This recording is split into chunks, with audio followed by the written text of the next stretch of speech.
Friends, welcome to Devanshika diaries. ఇప్పుడు మీరు వినబోతుంది మన్నించి ఓ ప్రేమ స్టోరీలోని 57వ భాగం. చిన్నగా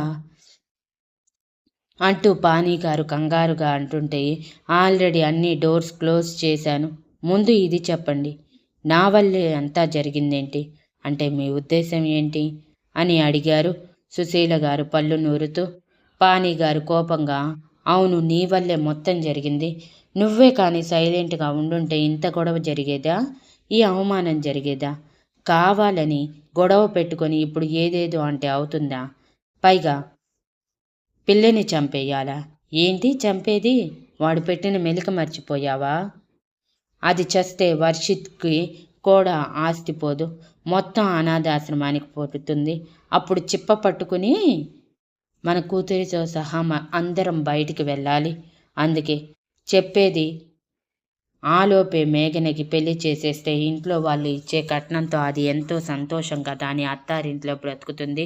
కాదని మొండికేస్తే దాని జీవితాన్న కూడా చేతులారా మనమే నాశనం చేసినట్టు అవుతుంది అని మేఘన వద్దని చెప్పేలోపు, నోరు మూయి మేఘన, ఎప్పుడు ఏం చెయ్యాలో మాకు తెలుసు, నువ్వు చెప్పాల్సిన అవసరం లేదు. మేము కూడా రిషి మీద ఎన్నో ఆశలు పెట్టుకున్నాం, కానీ అది అవ్వలేదు. ఇక అవ్వదు అని తెలిసాక కూడా అనవసరమైన ప్రయత్నాలు చేయటం వృధా ప్రయాస అవుతుంది. ముఖ్యంగా ఆ వసుధారని తప్పించిన రిషి నిన్ను మాత్రం తన జీవితంలోకి రానివ్వడు. అందుకే చెప్పేది విను. ఇప్పటికే వయసు పైబడుతుంది. ఇంకా లేట్ చేస్తే నీకు పెళ్లి చేయటం కూడా మాకు కష్టతరం అవుతుంది. రేపటి నుంచి నీకు సంబంధాలు వెతకటం మొదలు పెడతాను. ఇక మీరు నోరు మూసుకోండి. ఎప్పుడు ఏం చెయ్యాలో నాకు తెలుసు. సుశీల, ముఖ్యంగా నువ్వు అందరి ముందు చెడ్డగా మారుతున్నావు. ఇలానే చేస్తే నువ్వు కావాలని ఆ వసుధారని బ్లేమ్ చేయటానికి ఇవన్నీ చేస్తున్నావని అనుకుంటారు. అలా కాకుండా నువ్వు మారిపోయినట్టు నటిస్తూ వసుధారని ఎంత ఇరిటేట్ చేసినా పట్టించుకోరు. ఇంకా చెప్పాలంటే వసుధార పెట్టే ఇరిటేషన్ కూడా చిరునవ్వుతో స్వీకరిస్తున్నట్టు బిహేవ్ చేయి. మిగిలింది నేను చూసుకుంటాను. ఇకపై ఈ ఇంట్లో ఏ గొడవలు జరగకూడదు. అది కూడా మన వల్ల అస్సలు జరగకూడదు. అలా కానీ జరిగాయి అంటే ముందే చెప్తున్నాను, మన ముగ్గురు మీ ఇంటి నుంచి బయటికి వెళ్ళటానికి ఎక్కువ రోజులు పట్టదు అని సీరియస్గా చెప్పి వాష్రూమ్లోకి వెళ్ళిపోయారు పానీగారు. ఇక మేఘన సుశీల గారు పళ్ళు నూరుకుంటూనే పానీగారు చెప్పిన విషయాల గురించి ఆలోచిస్తూ ఉడికిపోతారు.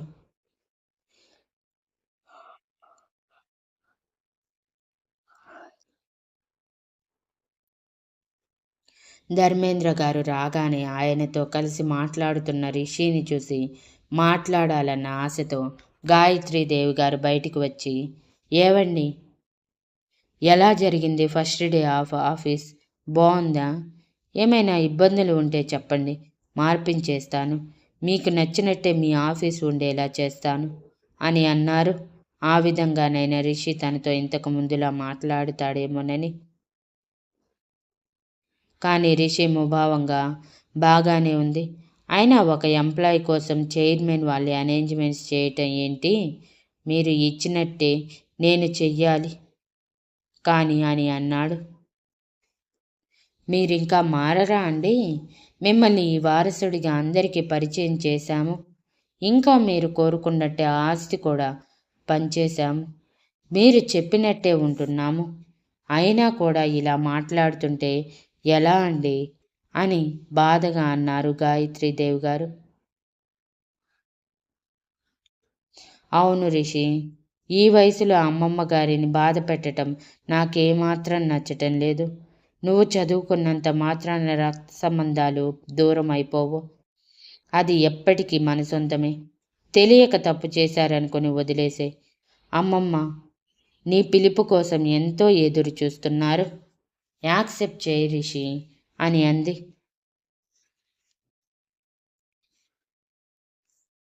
రిషి సీరియస్గా వసుధార వైపు చూస్తూ, ఈ విషయంలో నువ్వు అస్సలు ఇన్వాల్వ్ అవ్వకు వాసు. ఇది నాకు నీకు మధ్య విషయం అని అనగానే, నాకు వీళ్ళకి మధ్య విషయం అని అనగానే వసుధార బాధగా తలదించుకుంటే, తన బాధ చూడలేని రిషి తన చేయి పట్టుకుని, అది కాదు వసు, వాళ్ళు చేసిన మోసం నేను మర్చిపోలేకపోతున్నాను. కేవలం వాళ్ళు అలా చేయకుండా ఉండుంటే నేను నీ ముందు దోషిలా నిలబడేవాడిని కాదు. ఇప్పటికే అది తలుచుకున్న ప్రతిసారి నా మీద నాకే అసహ్యం వేస్తుంది.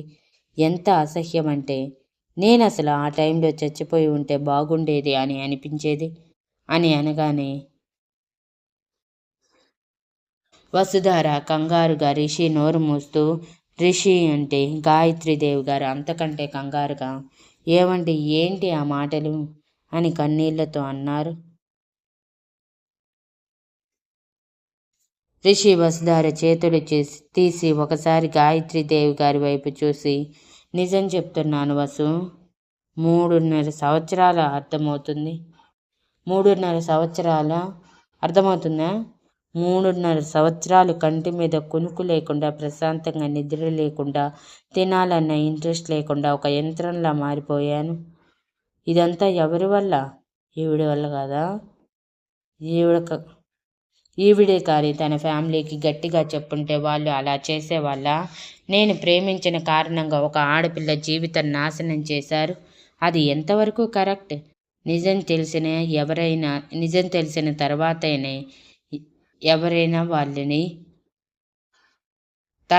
ఎవరైనా వాళ్ళ తప్పు సరిదిద్దుతున్నారా అంటే అది కూడా లేకుండా దారుణంగా మిమ్మల్ని అవమానించి పంపించారు. పొరపాటున ఆ అవమానం భరించలేక మీరు చనిపోయి ఉంటే నేను అసలు ఇలా ఉండగలిగేవాడినా? నువ్వు చెప్పు వసు. ఇవన్నీ జరగకుండా ధైర్యంగా నువ్వు నిలబడ్డావు కాబట్టి నేను ఈ మాత్రమైనా బ్రతుకున్నాను. లేదంటే ఇలా ఉండేవాడిని కాదు. అప్పుడు శాశ్వతంగా వీళ్ళతో బంధం తెచ్చుకొని ఉండేవాడిని. ఈ మాత్రం కూడా వీళ్ళతో కలిసేవాడిని కాదు. ఇంకా సంతోషించమను, కనీసం కళ్ళెదురుగా ఉన్నానని అని సీరియస్గా చెప్పి వర్షిత్ని తీసుకొని గార్డెన్లోకి వెళ్ళిపోతే గాయత్రీదేవి గారు బాధగా వెళ్తున్న రిషి వైపే చూస్తూ ఉండిపోయారు. ఆవిడ బాధ గమనించిన వసుధార పైకి లేచి, మీరు బాధపడకండి అమ్మమ్మ గారు, నేను రిషితో మాట్లాడుతాను. తను ఖచ్చితంగా మిమ్మల్ని అందరినీ యాక్సెప్ట్ చేస్తాడు. కానీ దానికి కొంచెం సమయం పట్టచ్చు. నేను పడిన బాధ అంత చిన్నదేమీ కాదు కదా. మీరు దగ్గరికి తీసుకోగానే మర్చిపోవడానికి కొంచెం సమయం తీసుకుంటుంది ఆ బాధ మార్చిపోవటానికి అని ఓదార్పుగా చెప్పారు. వసుధార మాటలకి గాయత్రీదేవి గారు ఒకసారి వసుధార వైపు చూసి సైలెంట్గా లోపలికి వెళ్ళిపోతే, అమ్మమ్మ గారు కాఫీ చేశాను, ఆగండి అంటూ గబగబా కిచెన్లోకి వెళ్ళి ఆవిడ కోసమే సపరేట్గా చేసి పెట్టిన షుగర్లెస్ కాఫీ వేడి చేసి ఆవిడకి తీసుకువచ్చి ఇవ్వగానే ఆవిడ మొదటిసారి వసుధార తల మీద చేయి వేసి తన కళ్ళల్లోకి సూటిగా చూసి రూమ్లోకి వెళ్ళిపోతే వసుధార సంతోషంగా ధర్మేంద్ర గారి వైపు చూసింది. ఆయన కూడా గాయత్రీదేవి గారు సగం వసుధారని అంగీకరించినట్టే ప్రవర్తించటంతో సంతోషించారు. ఒక్క ఆవిడ వసుధారని యాక్సెప్ట్ చేస్తే ఫ్యామిలీ మొత్తం యాక్సెప్ట్ చేసినట్టే అని ఆ ఇంటికి వచ్చిన మొదటి రోజే ఆయనకి అర్థమైపోయింది.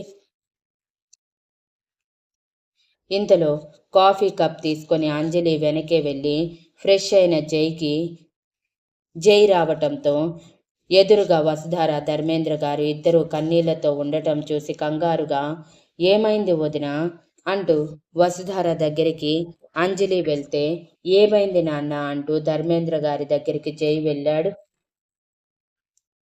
పదండి అలా గార్డెన్లోకి వెళ్దాం అని పని వాళ్లతో అందరికీ కాఫీ స్నాక్స్ ఇచ్చేయమని, ఒక్క సుశీల గారికి మాత్రం ఏమీ ఇవ్వద్దని చెప్పి అందరూ కలిసి గార్డెన్లోకి వెళ్ళేసరికి వర్షిత్ ఆడుకుంటూ ఉంటే రిషి తన ఆలోచనలో తను ఉంటూనే వర్షిత్ని గమనిస్తూ ఉన్నాడు.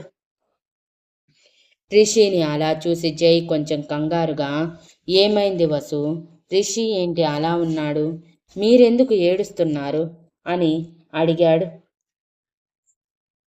పదండి చెప్తాను అని అందరినీ తీసుకొని రిషి దగ్గరికి వెళ్ళేసరికి రిషి వసుధారని చూసి మొహం తిప్పేస్తే అది జరిగింది. రిషి నా మీద కొంచెం అలకబోని ఉన్నాడు, అది తగ్గించుకోవాలి అని వసుధార నవ్వుతూ అనగానే జై రిలాక్స్గా ఊపిరి పీల్చుకొని, ఓ సంతేనా, ఇంకా ఏం జరిగిందో ఏమో అని చాలా టెన్షన్ పడ్డాను అంటూ రిషి పక్కన కూర్చుంటే మిగిలిన వాళ్ళు కూడా పక్కనే కూర్చున్నారు. వసుధార రిషిని ఒకసారి చూసి తన చేతిని చేతిలోకి తీసుకొని, రిషి, అమ్మమ్మ గారు చాలా బాధపడుతున్నారు. ఈ వయసులో ఆవిడని బాధ పెట్టడం అంత మంచిది కాదు కదా. పైగా ఆవిడ నన్ను యాక్సెప్ట్ కూడా చేస్తున్నారు. ఆవిడికి నేను నచ్చానేమో. తెలుసా, ఆవిడే నా తల మీద చేయి పెట్టారు. ఆవిడ కళ్ళల్లో కూడా నన్ను అంగీకరించానన్న భావం కనిపించింది. నువ్వు కూడా జరిగింది మర్చిపో రిషి అని అంది. రిషి సీరియస్గా, నా మనసుకి తగిలిన గాయం చిన్నదేమీ కాదు వసు, అంత ఈజీగా మర్చిపోవటానికి. నువ్వు నన్ను క్షమించినంత ఈజీగా నేను వాళ్ళని క్షమించలేను. I'm sorry. ఇంకొకసారి వాళ్ళ గురించి మాట్లాడాలనుకుంటే అసలు నువ్వు నాతో మాట్లాడకుండా వసు, అప్పుడే మన ఇద్దరి మధ్య గొడవలు రాకుండా ఉంటాయి అని అన్నాడు. జై కంగారుగా, బావా, ఎందుకు అంత సీరియస్ అవుతావు అని అంటుంటే, ఇంకేం చేయమంటావు జై? వసు మాట్లాడే మాటలకి కోపం, బాధ ఒకేసారి వస్తున్నాయి. నీకు తెలుసా జై, హోటల్లో జరిగిన నైట్ తర్వాత నేను ఎలా మారిపోయానో? నీకు తెలుసు కదా జై, హోటల్లో జరిగిన నైట్ తర్వాత నేను ఎలా మారిపోయాను? నువ్వు చూసావుగా. ఈ ప్రపంచాన్ని పూర్తిగా వదిలేసి ఒక ఆడపిల్ల దృష్టిలో మోసగాడిగా మారిపోయి మరో ఆడపిల్ల దృష్టిలో ద్రోహం చేసిన వాడిగా మిగిలిపోవడంతో పాటు కనీసం ఏం జరిగిందో కూడా తెలుసుకోనివ్వకుండా చేశారు. నేను ఎంత బాధ అనుభవించాను, మనసారా ఏడవటానికి కూడా లేకుండా పోయింది అని బొంగురుపోయిన గొంతుతో అంటూ, నేను రూమ్కి వెళ్తున్నాను, నన్ను డిస్టర్బ్ చేయకండి కొంతసేపు అని చెప్పి తను రూంలోకి వెళ్ళిపోగానే వసుధార డీలా పడిపోయింది. జై వసుధార భుజం మీద చేయి వేసి, వాడిని అర్థం చేసుకోవసు, దేనికి ఫోర్స్ చేయకు, నిదానంగా వాడు మారుతాడు. ముందు ఈ కుటుంబంలో మార్పు రానివ్వు, అప్పుడు ఆటోమేటిక్గా వాడే మారుతాడు. వాళ్ళందరినీ చూస్తూ వీళ్ళ బిహేవియర్ భరిస్తూ వాడిని మారమంటే ఎలా చెప్పు అని చెప్పగానే వసుధార భారంగా ఒక నిట్టూర్పు విడిచి, సరే అన్నయ్య, ఇకపై ఈ విషయం గురించి రిషి దగ్గర మాట్లాడనులే, నార్మల్గా మాట్లాడుకుంటూ ఉండిపోతారు అని. ఇక రూమ్లోకి వెళ్ళిన రిషి డైరెక్ట్గా జిమ్ రూమ్లోకి వెళ్ళి పంచింగ్ బ్యాగ్కి తన పంచెస్ ఇస్తూ జరిగిన కాలాన్ని నెమరు వేసుకుంటూ ఉండిపోతాడు.